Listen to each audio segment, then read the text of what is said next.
Hey everybody, welcome to the Slick Tree Podcast.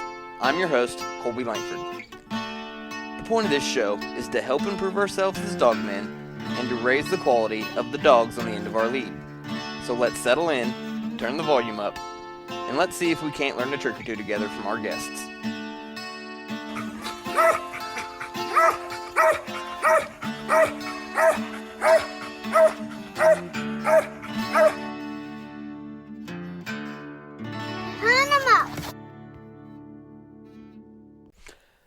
Hey everybody, welcome back to the show. I'm your host, Colby Lankford. I want to apologize, kind of had a little bit of a hiatus there. Just had a lot of stuff going on in life. We're building a cabin at the house and been busy with that, and had lots of work coming in and just kind of been busy. But anyways, back to the show. This round is a good old dog episode about my first good squirrel dog, which was Lankford's little Dixie. So I talked about it a little bit on the intro to the host episode, and she was never a world champion, no, nothing crazy like that. Like a lot of the dogs that I've done these episodes on, and most people probably have never heard of her. But man, she's still alive, but man, that dog killed a lot of game and had just an absolute blast with her. So kind of just an introduction to how I got started with squirrel dogs was in about 2008. I was deer hunting with a cousin and my brother, and had a pair of Tennessee tree brindles run up on us, and we caught them and took them back to camp and got a hold of the owner on the collars, and he came and picked them up and kind of jumped down the rabbit hole of looking into them because I thought they were just the coolest looking little brindle dogs I'd ever seen, and kind of got to reading about them. And the more I read about them, which was mostly doing my research on like Squirrel Dog Central, and decided I was just going to have one of them things. And about a year later, I found an ad on there that Dwayne Holland had posted for a pair of female puppies out of his dogs Holland's Huck and Holland's Jangles, which both I believe go back to Thunder, and I can't remember off the top of my head what else.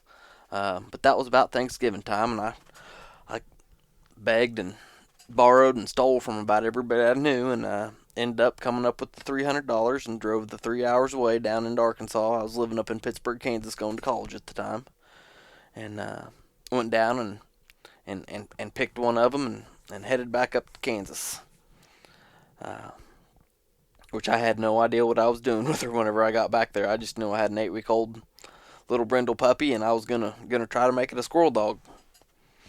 And so we got back up to college, and started taking her for walks on the golf courses that were loaded with them big red squirrels, and socializing her and trying to drop a leash when she was looking at a squirrel on campus, and taking her to the parks around there, and didn't have a whole lot of luck really getting her going very well early.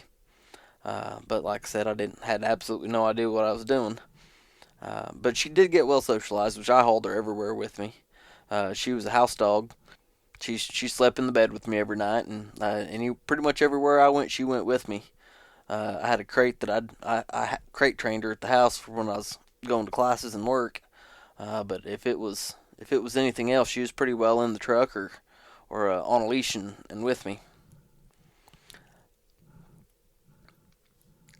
One thing about her was, especially when she was a puppy, man, she was about the whiningest dog I have still ever seen in my life.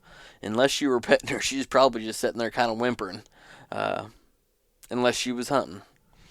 But so to kind of fast forward a little bit, I went ahead and made it through till the summertime with her, and but she still wouldn't have been too old by then. I'm probably only about 6 months old, and I took her back to Dwayne Holland, where I got her from, and I had him hunt her for me for the summer. I had a internship in Detroit with Ford Motor Company that summer, and so I didn't want to haul her up there with me, and so I thought the best thing to do just take her back to Dwayne and see what Dwayne could do with her. And he got to where she was treeing a little bit for him by the end of the summer, and then got back down south and went and got her picked up. And from that point on, it was pretty much a lot of walking in the woods and not really killing anything, and her not really hunting out too far for the next while for that fall. And so I believe later that next year, I decided that I needed another dog to hunt with because I really didn't have anybody that I was hunting with up there. Uh, I wasn't raised around dogs, didn't have a hunting dogs anyways, and didn't have a bunch of friends that coon hunted or squirrel hunted, and so I came up with someone somewhere had told me apparently that I needed an older dog to hunt her with. Well, I didn't have a whole lot of a budget, so I back to Squirrel Dog Central I went, and I found the Rip dog that I ended up having for quite a few years. I think I paid $400 for him. He was when I got him, he was a 2.5 year old male dog, and he didn't tree a whole lot, but he would get out and hunt. So I thought, okay, well at least I can get my Dixie dog out and going and hunting a little better. And that Rip dog went back to Nicholson's tank, and I can't remember what else. But he was a cool little dog. He looked like a little miniature pit bull. He was a brindle leg, brindle head, black saddlebacked. Just looked like a little shrunk down pit bull. Man, you want to talk about he hated a coon. I mean, the only reason that dog woke up in the morning was the hopes that he might get to fight one that day. Uh, so I started hunting her with him, and he didn't want nothing to do with the squirrel. So I was just hunting them together at night. But started hunting together, and that kind of helped her. It did. It got her where she was hunting out more, which it kind of ruined her as a competition dog at the same time, just because it made her where they really packed up and they really hunted together well. Uh, and she had big ears. If she heard another dog treeing, she'd sure go check out and see what they were doing. I did get them to where they were treeing some, and it was. I mean, if we went out and we treated a coon, we were doing pretty good. If we treated two coon and two trees in the night, I mean that was really doing something for us at the time. And there was there's one night I can remember. I took a friend of mine, Justin, a college buddy of mine. Just at that point in time, it was just kind of whoever I could find and talk into going with me, just so I wasn't doing it by myself all the time. And he had a 22 he wanted to take with us. He told me, I asked him if it was sided in. Oh yeah, it's got a scope on it. It's real good. And so I loaned him a flashlight, and while I was in Detroit, I had bought a 14-volt Bright Eyes incandescent coon light with a high and low beam, and of course, which that was pretty good technology back then. I wanted the 21 volt, but it just wasn't quite in the budget, so I got me the 14 volt, and you had to be pretty careful with it on high, just because it wasn't a bulb burner, but it sucked that battery down, and it didn't have very good battery life. If you kept it on low, you could walk around most of the night, but you started shining trees for very long, and you're gonna be walking back to the truck in the dark if you're not careful. Light technology sure has came a long way since back then. But anyway, so we got in there and had my buddy with me, and we was hunting a friend of mine's property outside of town up there around Pittsburgh, Kansas. And sure enough, the dogs got treed, and we went in there, and they had 3 or 4 coon up that tree, and we were just so excited. And I get the first coon shined, and I tell my buddy that's packing his 22. I said, "Okay, get him knocked out." And he puts his gun up and he shoots and misses, and he shoots and misses, and he shoots and misses. And I said, "What's going on? Why aren't you hitting it? I thought you said that thing was sighted in good." He said, "Oh well, it had a scope on it, but I was worried the scope wasn't going to work right in the dark, so I just took the scope off right before we came." Well, come to find out, he didn't think to see if the gun had iron sights or not, and it didn't.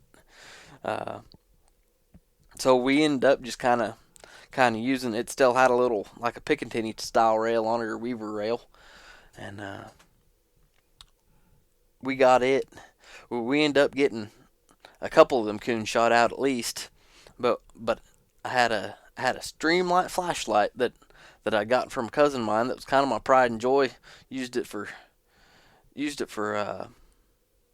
working on stuff, and I was mechanicing at the time, and my buddy had dropped that around that tree, and it was off. And said, "Hey, where'd that light go?" I said, "Oh, I don't know, I dropped it." And so I just couldn't stand it. We looked and looked and looked, and never could find that light. And every time I go back and hunt that place that year, I'd go back and I'd go around, and I'd circle around that tree a couple times, and I ended up finding that light like about 2 or 3 months later, under that same tree. The leaves had just blown off of it just right, and I did end up finding it and getting it back. But they were a lot of fun to hunt together. Once I actually started treeing a little bit, it really kind of was a game changer, of course. Which it's hard to keep hunting a dog all the time whenever you're just going out for walks in the woods. It can get a little bit discouraging, but if you're new into this, this might sound like a similar story to what you're going through. And uh, one of the big themes on Squirrel Dog Central, what they'd always say is, if you want a dog, buy a pup and buy a new pair of boots. By the time you wear them boots out, you'll probably have a dog. And there's a lot to that. Not getting discouraged, and just keep after it. Like, keep on plugging away at it, and more than likely, eventually, you'll end up with something worth hunting. But, so I hunted around Pittsburgh with her when that first real kill season with her, and ended up graduating that December, and I moved up a little farther north, up by Lacine, Kansas, and had a pretty sweet little setup. It was the house I was living in had a it had been divvied up kind of into campsites, but it really wasn't used, and it was pretty short timber. But it had a bunch of squirrels, and it had a bunch of gravel roads. It was kind of blocked off in gravel roads, in kind of grids, and so it made it real easy to walk around, and a lot of opportunity for a dog to see a squirrel on the ground, and uh, to help it out. Because even though she was treeing some coons at night, she just really hadn't clicked on squirrels during the day at that point. Uh, and so I got to where I was walking her around there, and then finally one day it was just kind of one of them drizzly, overcast, drizzly, late winter days, and it just clicked. The conditions were right. The squirrels were moving, and we treed and killed the limit of. In Kansas, the limit's just 5, but we killed 5 gray squirrels with the 22. I mean, just about as quick as I could get to her. She was getting treed, and somehow they were staying, and they weren't timbering like they normally do, and and got through there and limited out on grays. I think there's a picture of that on my Podbean website from that day. But I had my little bolt action 22 and 5 gray squirrels laid out, and Dixie standing right there behind them. It's probably one of my favorite pictures ever. Actually, that day was just a lot of fun. We probably didn't hunt for more than about an hour that day. She was probably 16, 17 months old when that happened. Uh, but then after that, that really was kind of like the light switch got flipped on that day. And I started killing quite a bit of game, a lot of game by my standards at that point. Uh, After that, uh, so I had my Dixie dog and my Rip dog, and they really started pack hunting well together on coon. Uh, which Rip was kind of a lazy dog. The more they hunted together, he which Dixie wasn't gritty at all. I mean, if you had a coon on the ground, she just wouldn't hardly put her mouth on it. She'd just bay on it and bay on it and bay on it. But she really wasn't much of a fighter. But Rip, on the other hand, he would flat get in there and get a hold of them. So it kind of worked out. And and Dixie was really the better tree dog between the two, even though if she was having an off night, uh, he would kind of, most of the time he'd kind of hang out around us as we walk hunted, which that's pretty much all I did then. Was I'd just take off walking, and the dogs would run 200-300 yard loops, and then circle back, check in, and just kind of keep going wherever I was going. I was really lacking in dog power was what the problem was, but at the same time, I the 2 dogs I had packed together were really making one decent dog, and so at the time, all I really cared was just having something to hunt, and having fun, and getting some game killed. Uh, and so it really worked out. I mean, it's and and if you're not trying to competition hunt, there's nothing wrong with that.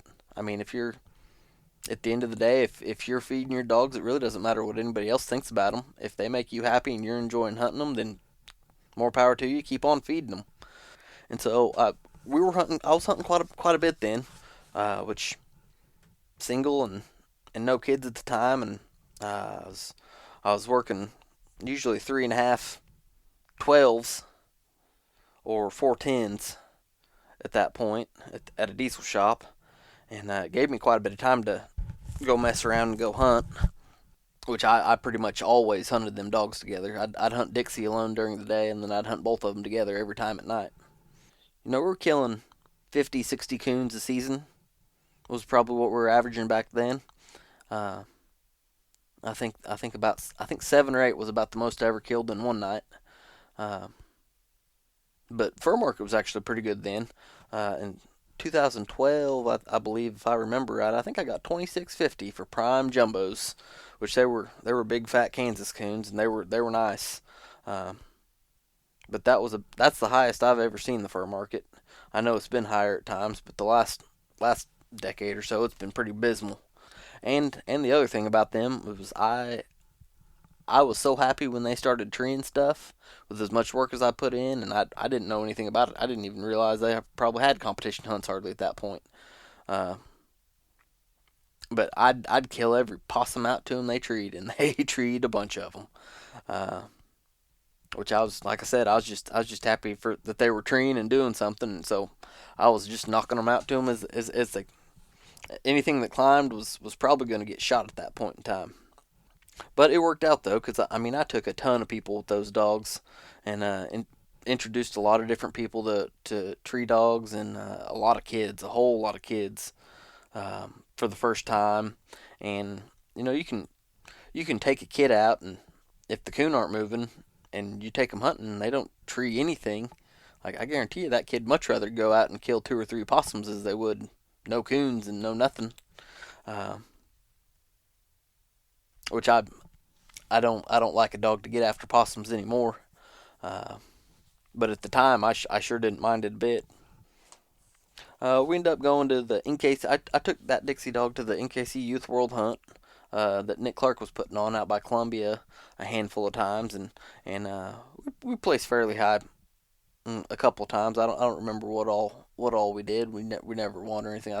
I think we got fourth once. Um, or she did anyway. She was always handled by a kid. I'd just go out there and kind of help a kid handler. Then we went to Jamestown with Nick Clark and Corey Cummins. I believe at the June of 2012 hunt, and had a lot of fun out there. That was neat to get out there and go see that, and go see the uh, the grounds. And but I believe I drew out my squirrel hunt cast with John Mears for sure, and I believe Gary Mitchell was the other person I drew out with, and we just had a really fun cast, which they were both packing some really nice dogs, of course, uh, and they put a pretty good whooping on me. But Dixie kind of held her own for no more than we knew about it, uh, but had a lot of fun. Had a lot of fun on that cast. It was a really good time, even as competitive as it was. Uh, I know I remember going into one of John's dogs. I think he was hunting the snowman dog. Going into one of his trees on the cast, and I saw the squirrel timbering out while it was in pretty thick stuff, and I was probably still.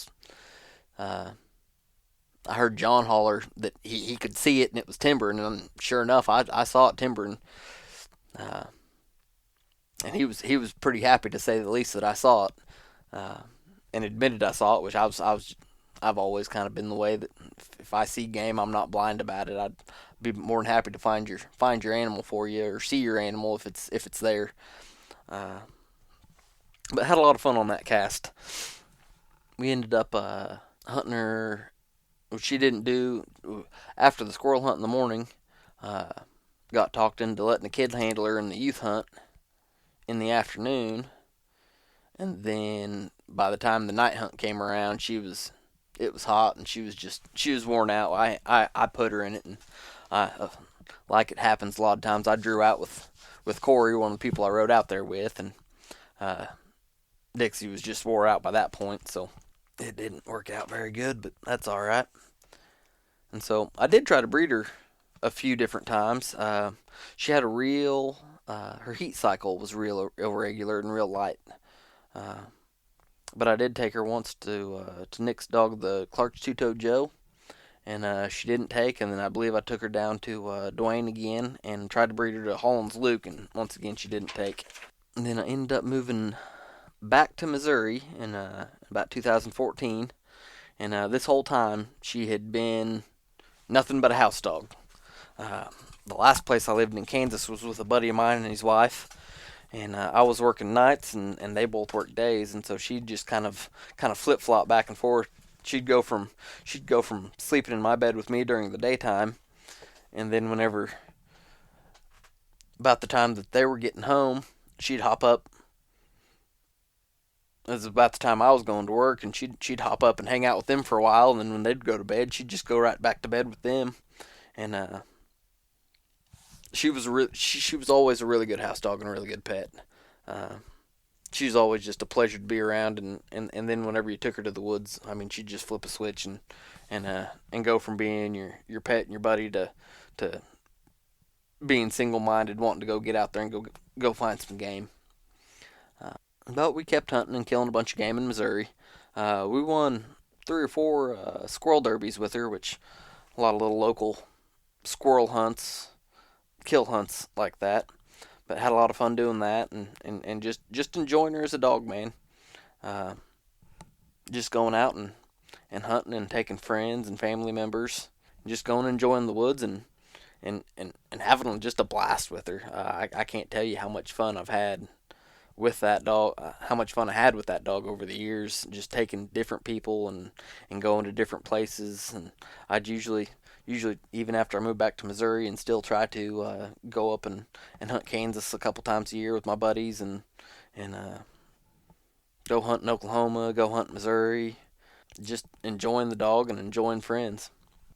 So I mean, Dixie's just a prime example to show that one doesn't have to be a world beater to be just a great dog that puts a smile on tons of people's faces throughout their lives, and does a bunch for the sport, just in the fact that I think one of the best things we can do for the sport is introducing people to it in the right light and showing them how pleasurable it can be and how much fun it can be, and just what a good time it is. Uh, and she helped me do that a lot. Not that I was really trying to promote the sport as much as I was more selfishly just trying not to hunt by myself all the time. But looking back, like, it was a lot of fun introducing that many people to it, and a lot of memories. Man, a lot of good memories. This one's going to be kind of short, guys. Like I said, I've told you about everything you need to know about her. She's got all kinds of other stories, I'm sure. But I've got a handful of really good guests that I'm really excited about coming up. I've had to bounce around trying to make schedules line up, which is always kind of tricky. But stay tuned. Stay tuned for some really good guests coming up.